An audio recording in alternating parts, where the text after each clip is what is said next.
love dies. Everybody who knows me knows I'm a paper crafter at art. I love die cutting. It's just one of my things.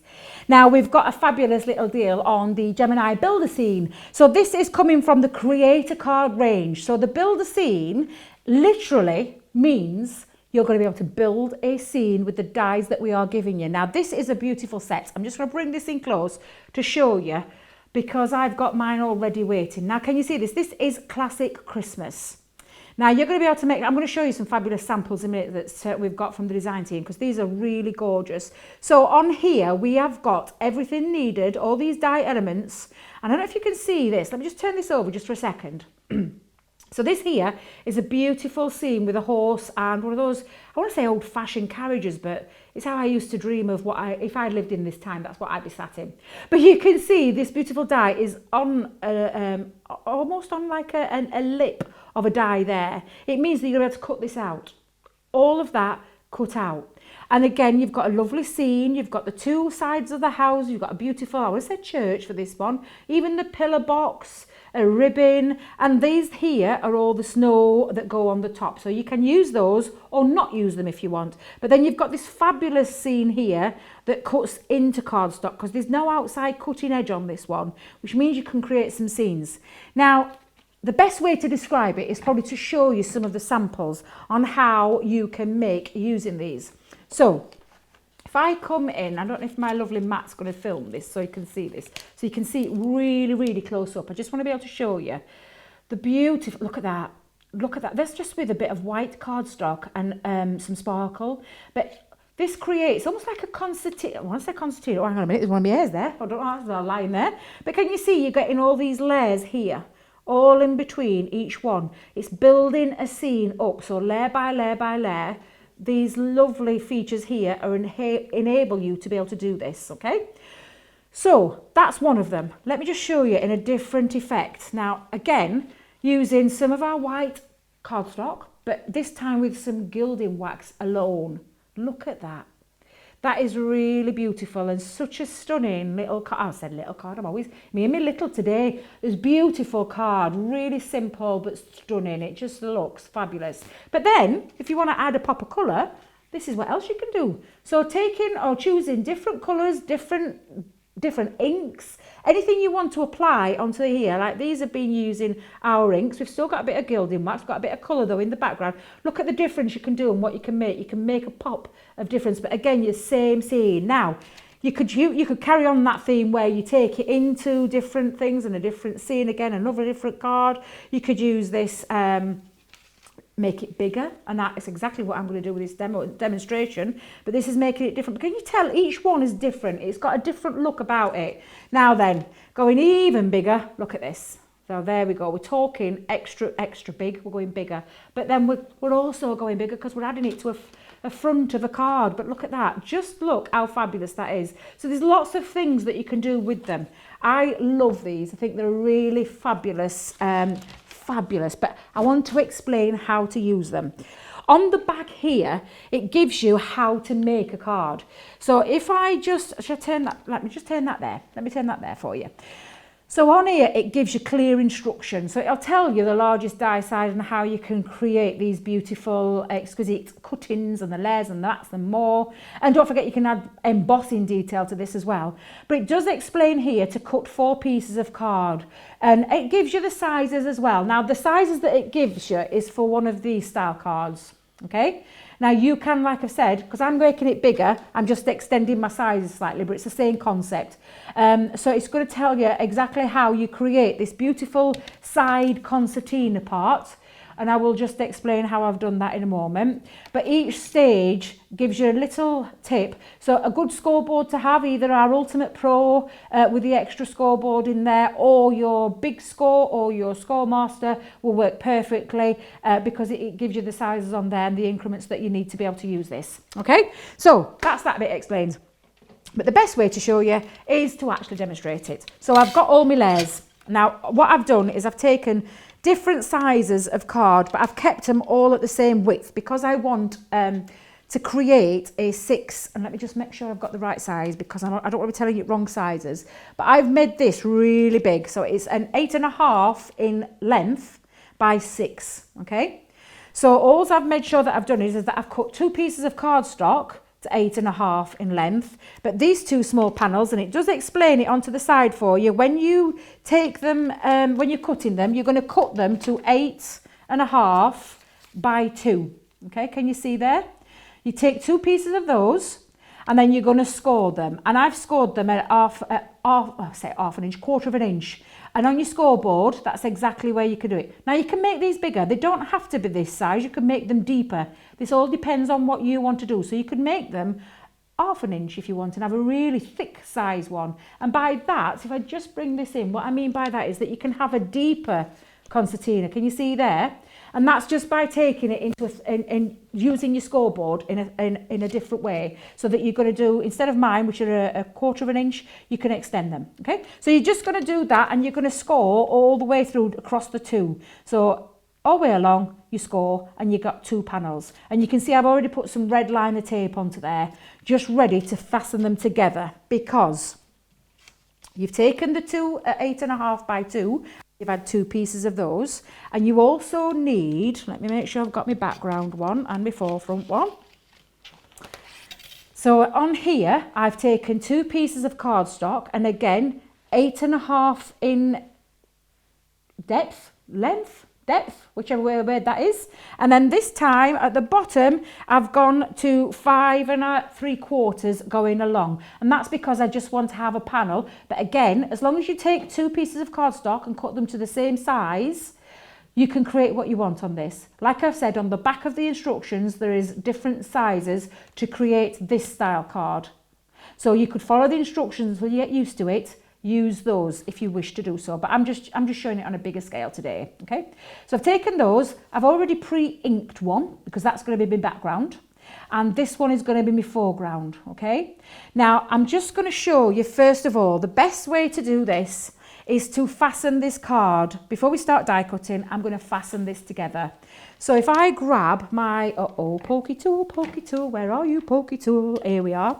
I'm just going to take my pokey tool and just take off the back of the red liner tape, and I'm just going to put that piece of cardstock into the first groove right in and just fasten that down. Okay, and that's all I'm doing with that one. I'm going to do exactly the same with the other side.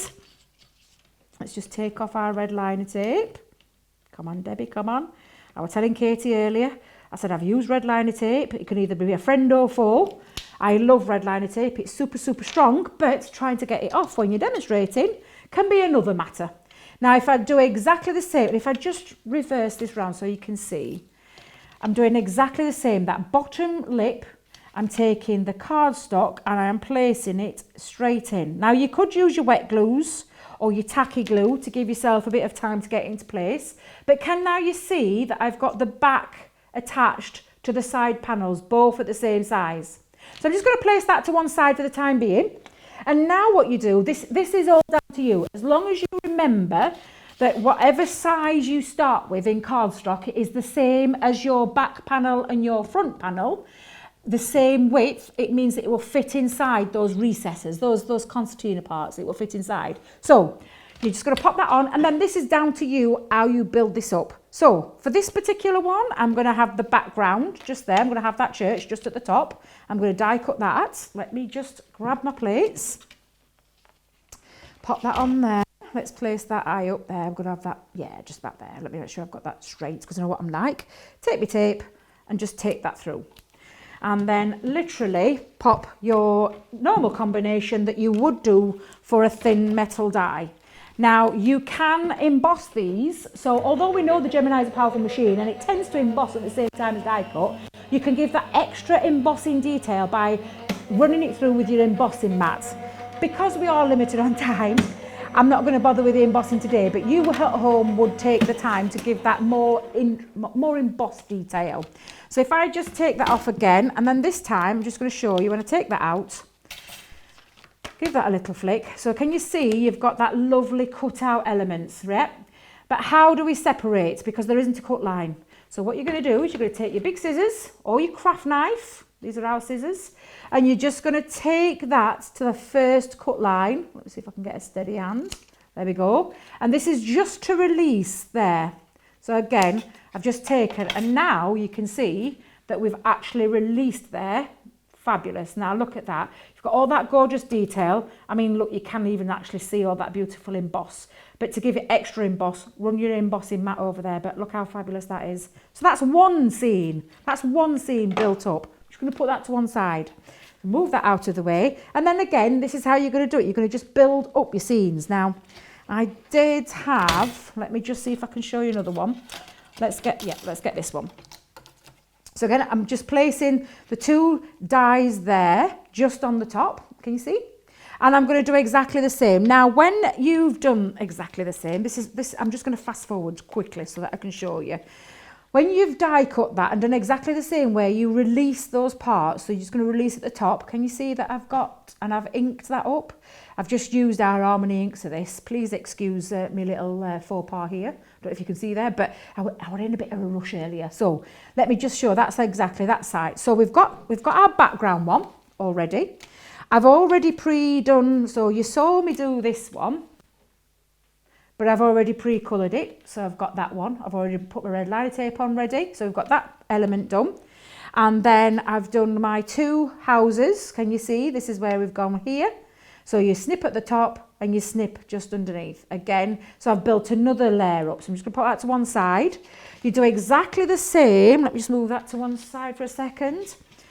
So place on another strip. Can you see I've gone a bit thinner this time? So I'm going to place that on because I don't want this to be I don't want it to be quite as deep. I want it a little bit thinner. But if I just show you then when I've die cut it and coloured it in, can you see?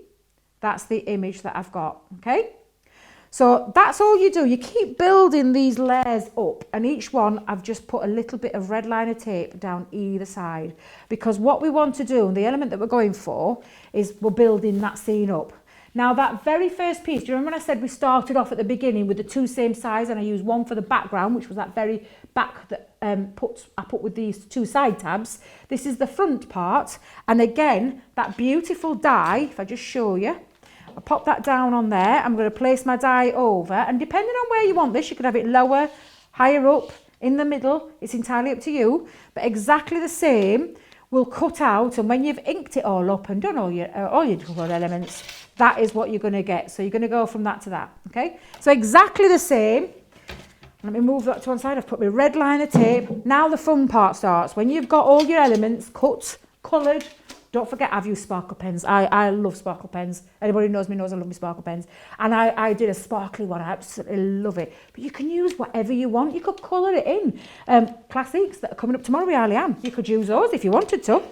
Now the fun is now where you're going to place all these. So for each layer, if I just explain where you're going to put this. Let me put my red liner tape just down there. Can you see each one of these recesses? I don't know if Matt can get close up with this, but can you see the next lip, the next recess of that concertina part? This is where you can build up, okay? So I'm going to have it a little bit higher up, this one. Okay, so I've popped that into the second one.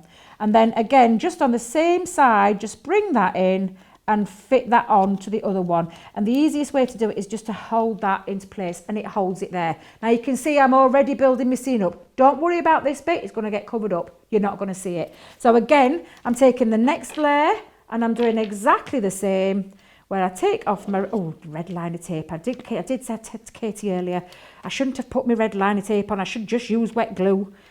But stubbornly, I carried on putting my red liner on. But again, you're going to build up. So the next recess I'm going in with, and let's have a think. Let's pop that down there.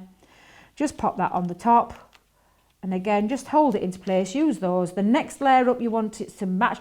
To be fair, though, you could, if you wanted, pop it on the same one so that it's a little bit more flatter. But can you see the scene is building up now? It's coming together. And again, then the last of the layers is this gorgeous horse and carriage. Let's just pop that on there. And if I place that in as well, move that red liner tape, we can build that up a little bit more. But can you see I could put it on the same recess if I wanted to, but I'm going to have it a little bit higher up, this one, because I just want to be able to show you the depth that you're going to be able to create and the way you go. Now you can see now my scene is building up. If Matt gets in close, you can see each one is layered up. That's perfect. That just sums up how I wanted to show this. And then the last one is the front panel, which is going to go over the top, and it's going to create that final scene. So if I just take the red line tape off again. So let me just take that off. Now for this part, I would recommend putting a little bit of wet glue down the side, but for the purpose of this demonstration, I'm just going to go straight in. I'm going to go over the top. So Matt, I don't know if you want to get in there just so that you can see what I'm doing, because the overheads will just get me head in shot, but there we go. All you're going to do is put that onto that very top layer. But like I said, have a bit of wet glue on this part because it'll make it a bit easier for you to get it into place. However, I don't think I've done too bad a job. And then all we're going to do is add the finishing elements. So I've taken a Happy Christmas from our collection. I'm just going to place that on the top. Let me just get that straight, Debbie. Get that straight.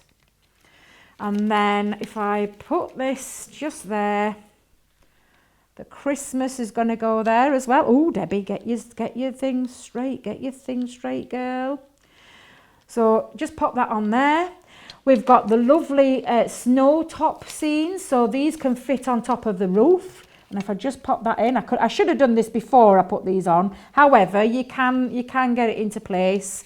And again, you're just going to add all these extra details. These will fit lovely just on top, and they all match each one of those beautiful houses. So if I just go on the top there, you can see that fits perfectly on the top of there. This one fits perfectly underneath that one. And again, you could add these wherever you wanted. You could pop a little bit on the, in fact, tell you what, let's put a bit of snow on top of there.